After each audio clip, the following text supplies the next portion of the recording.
Hello, Laura. Thanks so much for the chance to visit. Before we start, could you introduce yourself? You are, and what did you used to do?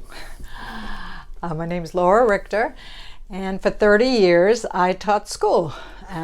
Started out language arts in the high school and moved to 6th, 7th, and 8th, social studies, language arts, and ended up as a technology integrationist. Here in Skowhegan? All in Skowhegan. All in Skowhegan. In different schools, but basically Skowhegan. The MLTI was a huge innovation that arrived across the state. It was a fait accompli. When you first heard that the MLTI was coming, that it was going to be a real thing, what were your thoughts? Well, before MLTI came along, there was a program called SEED, and I was a part of that, and it was a wonderful experience. You got to meet with teachers who had already been thinking about technology integration and actually practicing it. We would meet over at Farmington and just help each other with ideas and practices and share, classroom experiences. So that was just before MLTI, and I was still in the classroom with a team of teachers, interdisciplinary team, and I was working on my master's. So then by the time MLT hit, it was a brand new school and it was one-to-one laptops. So I was now in charge of training teachers, and it was quite a challenge. But then SEED paired up with Apple, and really the teachers, Jen Van Duzen and the teachers that were involved with SEED, we had the pedagogy down, the whole philosophy, and when Apple came in, they were a little unsure of us and our practices, and they almost wanted to tell us what we needed to do in the classroom with these laptops, but we really wouldn't have any of that. We already knew that we had great practices going on, and so we met with Apple, and I think they came to respect us. And so what was going through my mind was, wow, we have all these laptops. We have teachers with very little experience with technology. I did because I was in a special program at the time. They had desktops in my classroom, so I was pretty familiar. But most of the teachers had not experimented with technology integration. So the pieces that I wonder about when this innovation arrives, here it is, one-to-one, everybody's got a device. The hierarchy has changed. So many things have changed. What about classroom practice? What did you observe what was the impact? Well, it forced teachers to look at their curriculum and say, okay, what is it I already do well, and how can I enhance and enrich it with this tool that is so powerful? And I actually taught a small history group at the same time, local history. So I got a chance to figure out, okay, how will the tool working with the town project and the local history kids. But the impact was great in the classroom because all of a sudden the world was open up. The walls were moving out. I mean, it was no longer you were just in your room with your textbooks. Now it was like the information was, so easily available, and tools for higher level learning. In fact, the first model we used was Bloom's. Before, we had the SAMR and the TPAC models later, but we were aligning it with Bloom's, whereas the first level, knowledge and understanding, all the way to creative, levels. So we were aligning it with that. Okay, how will we use this laptop for basic just typing and information gathering and research, and then how will we go up the levels to the kids actually using the tool for higher level projects where they really have to think critically and create something new with everything that they've been studying. So I have to ask, being in a lot of schools across the state of Maine, you approached it as Laura would, and you and I have known each other for a long time, and you bring us your skill set, etc. How about you must have seen various degrees of acceptance and even resistance. Yes, most definitely. Because again, it was Seed and Apple paired together. We had sessions out of the box and onto your lap, maybe was one. And oh yes, a lot of reluctance and anger and put the lid down. I don't think I want to do this, because they were all delivered in some schools. They didn't really open the boxes until the teachers came to our sessions. So yeah, we did have some resistance, but it was all in our approach. Calm down, it's okay, take a deep breath, we're going to go slow here. And it was a challenge for us, but I think we were quite successful overall. What you're describing is how a good teacher meets a student. Right. That okay, this is where you are. Mm-hmm. There can be no expectation that you come with the same excitement that Laura might bring to it. That's right. It's okay to come in afraid of an innovation like this. That's right. That's right. And they all had a lot to offer in their content area. They just didn't have that piece. Well, how does the content fit with the pedagogy and with this tool that I'm expected to use actively? You mentioned a couple of models that were used across Maine. You mentioned that you started working with blooms, but then SAMR and TPAC. Right. Could you speak briefly? Well, Ruben Puentedera, his model, the SAMR model. Well, first I think we started with the TPAC, with the Mishra color keynote. Yep. We used that quite a bit because that really helped teachers relax, because they were talking about how it really is messy. Using technology is messy, but it just start small. Pick something in your classroom that you do well, and think of a tool that will enhance it.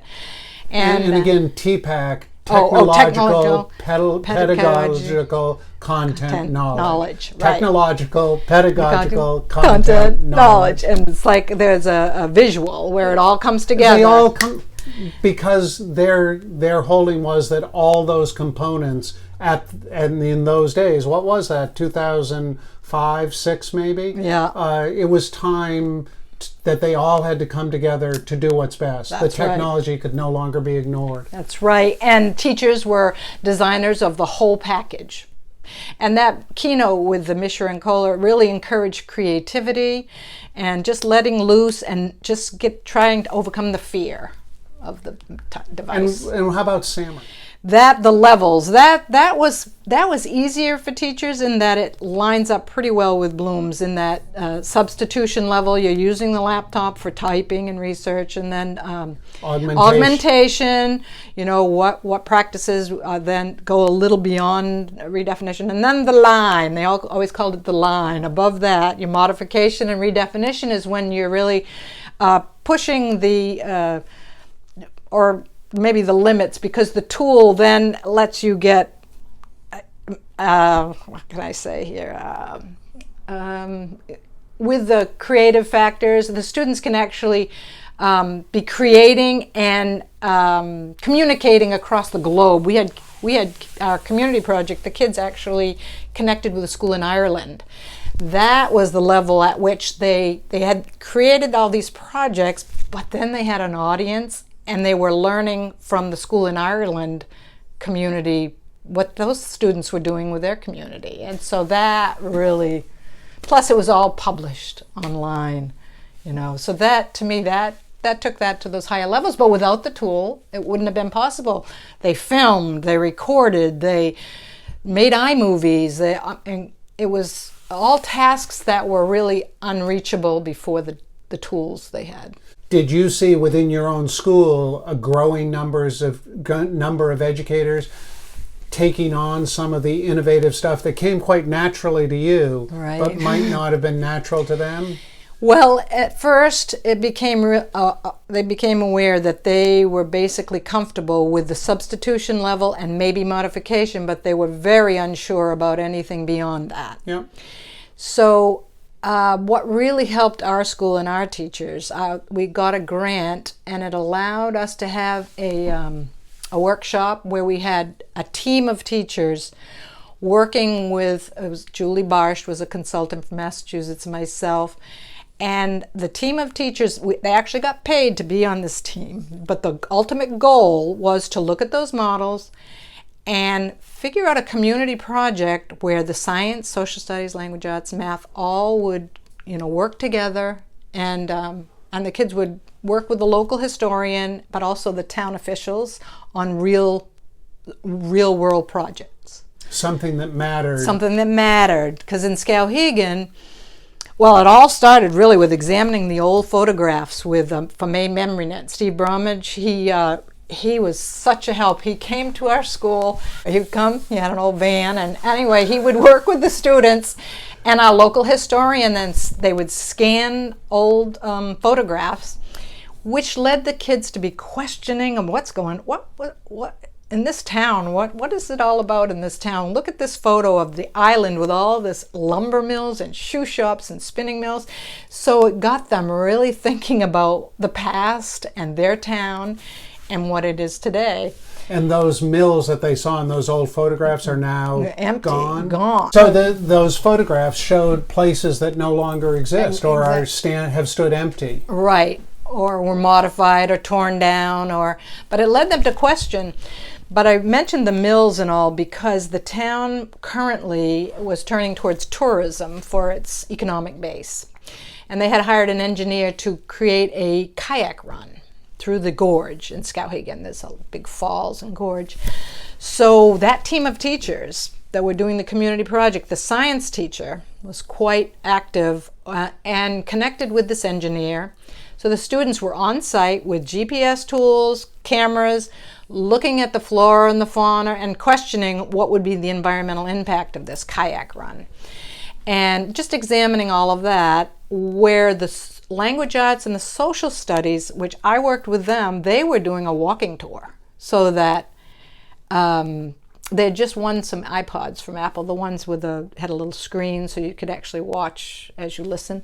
So they were creating a walking tour with those original photographs and just telling the history of, okay, this used to be an old, sanitarium. This is where this Dr. Conant had his Androsis Center and whatever, all around the town. And then they also made signage for the town so that when a person got to the waterfalls, there'd be some history. Benedict Arnold and his crew came up through, his soldiers came up here in 1775. And when they came through here, smashed their bateau and they lost a lot of their food. So to get that information, your kids, which kids for millennia or for hundreds of years have been doing reports. They might be asked to write a 2-page report about the history of Skowhegan. Mm-hmm. But to get that information, were they connecting more closely to people in the community? Exactly. We had a local historian who was unbelievable help. He is now passed away. But yes, he connected them because he worked with the local history house. And in the instance of the Benedict Arnold, there was actually a canteen left on the island, lead canteen. I mean, this made it become real to them. Instead of just writing a report, they were filming the island and the canteen and thinking about all of that march to Quebec and doing other research at the same time. As you said, the kids published. Did publishing, which these devices made it possible for the kids not just to turn in a completed paper, which again kids have been doing for a long time, but these kids could publish. Did it make a difference? It sure did. They made a website. It was called Skowhegan Local History, where they added the photographs, the text, and with Steve in that group actually all the articles in this they had a hard copy too for the town officials, but all of these stories went on the main MemoryNet, so they're still there. I mean, this may get thrown on by the side, but that main MemoryNet, all those stories will remain there. And in fact, the archive, you've shown me a couple of these pieces that we definitely want to take a look at. It's the melding, the fact that I can hold this in my hand, and you mentioned the scanning of those pictures. It was different because let's say a class that came by later and was just told, you can go to this website and get the pictures. Yes. Is there a difference, Laura? Oh yeah, yes. I mean, we created this this material. I mean, they wrote up the text for some of the images, and And that was amazing. Were they ever challenged? This caption, I think, can be better. Oh yeah, because teachers have been challenging kids forever, also. Right? Yeah. Right. Well, and a lot of the challenge came with they were reading primary resources. They were reading journals and diaries that went along with some of these images. And the phrasing and the vocabulary was not what they were familiar with at all. Where breaking the roads was one example from Mercer. They'd find out what is breaking the roads, and then they found out what type of vehicle they were breaking the roads with. So, I mean, the primary source, diaries, journals with the photographs, that was a challenge. And, You mentioned some of the workshops you were doing through SEED. Yeah. But you also mentioned that you got connected with Julie Barsh. Barsh. Where was Julie she's from Bolton, Massachusetts, but she worked for rural schools and community trust, and most of their schools were in the South. Okay. North Carolina, Louisiana, went to Tennessee and Oregon, and they asked me to join them because we were so far ahead with technology. These schools had minimal. Every school we went to, it was really minimal. But I would go down and we would help them out with their local history. That's what she focused on, the local history. So, to move on to professional growth for yourself and for your peers, things you witnessed, did that make, what impact, being asked, because of something you and your students have done, to go present to a group of educators, not just one town over, not just across the state as you were with SEED, but out of state, in the South, in North Carolina, I think you mentioned you went to Oregon. Yep. In terms of professional growth, how did that impact you? Did you come to appreciate more deeply what we had in Maine? More than that, I felt very bad for them. Those teachers struggled with what little they had. We were in one school in Louisiana. It was in a parish. Maybe it was St. Helena Parish. There was a teacher from India, and he was trying his hardest, and he had all this antique equipment, and it was breaking down, and we were trying to help them. And they just didn't have what we had. I just felt like we were very fortunate, and I wished we could share with them. You mentioned what we had, and of course in the original MLTI it was a combination of devices, wireless networks, and professional learning were all tied together, and it was ubiquitously available. That's right. As a SEED trainer, you were part of that cohort that would go where you were called. Yeah, that's right. So it wasn't just it was the whole package. Yeah, and these teachers lacked any staff development. This was fun, and this was interesting, and this was available to them, but it was a special grant through this Rural Community Trust, probably federal money. So they were able to hire myself, Julie, other consultants, and we'd go in and work a whole week with these teachers. But they didn't have any staff development with technology. Yeah. And would it stay? Will it be systemic? Right. Will there be change? Yeah. Can you think of one teacher who really grabbed hold and something they did on their own, not just joining in with you, but were there other things happening? Oh, let me think. Well, the teacher that got the students involved in the town science project with the kayak run, that was very impressive. Yeah. They recorded, they created a website, they kept all the videos of the interview with the engineer, and they met with town officials. I think that one, because the principal at the time, he was so interested in making learning real life. It's gone now, and the whole thing probably faded away, but he was very... What was his name? John Kresnavich. Yeah. And he really, he would come with the students and myself to the town meetings and, with the officials, and he just believed in it. So it worked, it happened. And that project pulls some teachers along to be, to look at, okay, let's get the kids involved in real life, current projects in the town. And that encouragement from a building principal, absolutely critical. It was critical because after he left, it did fade away, because you have to really believe in it and make it part of your, your sort of it's almost a building culture. Yes. And the principal sets that. You did a lot of work with Maine Memory, but the story that I always connect you with is the Grange Hall in Skowhegan. Yeah. What happened? Oh gosh. Well, what happened was there was an old image of a Grange Hall, and we always tried to work from the students' interests and their questions. And so the questions arose, well, what was a Grange? They knew the Grange still existed, but it wasn't really a big important part of the community now, as it was, because once they started research, they found, oh, this was an activist organization for the farmers, and they really wanted to know when it started, and there was so many good resources on the public TV about the evolution of the Grange, how they had to band together because they had competition from when trains became part of transportation. They had competition from the Midwest, and just the whole ups and downs for the farmers in Maine. And so then they were looking at the Grange photo, and I still remember this one student.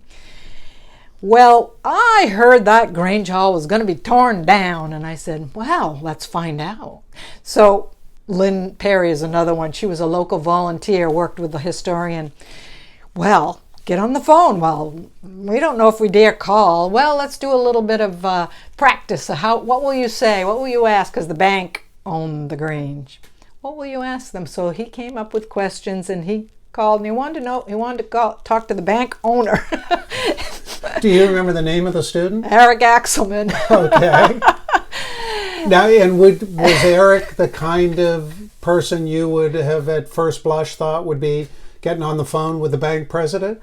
Yeah, well, he was. He did take risks. He wasn't a reluctant. He's a risk taker. He was a risk taker, but he wasn't always organized with it. But anyway, he did get himself organized and got off the phone. Well, they use it for storage, but I have a sense that they're going to tear it down when they're done with the storage in the basement or something like that. And I said, oh, wow, what can we do about that? And he knew what a Grange was, and he'd done his research, and I think it was supposed to be torn down, but the kids kept on it. How they kept talking, and they wrote letters to the bank. How can you tear down this historic building when it was so much of a part of the town history? So it didn't get torn down. And then eventually a grant was given.